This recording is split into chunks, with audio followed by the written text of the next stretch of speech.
நேற்று மூவி பார்த்துட்டு வீட்டுக்கு வந்து தூங்குறதுக்கே 2 மணி ஆயிடுச்சு. அதனால காலைல 6 மணிக்கெல்லாம் எந்திரிக்கிறதுக்கு சுத்தமாக முடியலை. ஒரு வழியாக எந்திரிச்சு வெயிட் செக் பண்ண 96.25 kg. ஆச்சரியப்படுறதுக்கு ஒன்றும் இல்லை, நேற்று செய்த செயல்கள் அப்படி. நேற்று செஞ்ச தப்பை இன்னைக்கு சரி பண்ணணும்னு நினச்சி எல்லா விஷயத்தையும் ஸ்ட்ரிக்டாக ஃபாலோ பண்ணி டே 5 ரொம்ப சக்ஸஸ்ஃபுல்லாக கம்ப்ளீட் பண்ணேன். டே ஃபுல்லாகவே கொஞ்சம் டயர்டாக இருந்ததுனால ப்ராப்பராக எந்த வீடியோஸும் ரெக்கார்ட் பண்ண முடியல.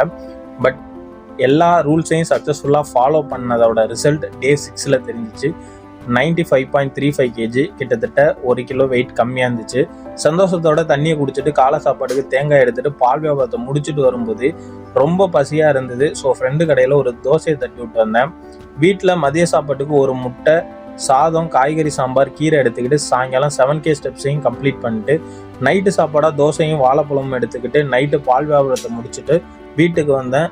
எடிட்டிங் ஒர்க்கு கொஞ்சம் நிறையா இருந்துச்சு, அதெல்லாம் கம்ப்ளீட் பண்ணிவிட்டு தூங்க போயிட்டேன். நாளைக்கு வெயிட்டில் ஏதாவது சேஞ்சஸ் இருக்கான்னு நாளைக்கு செக் பண்ணுவோம் guys. Stay tune. Bye bye.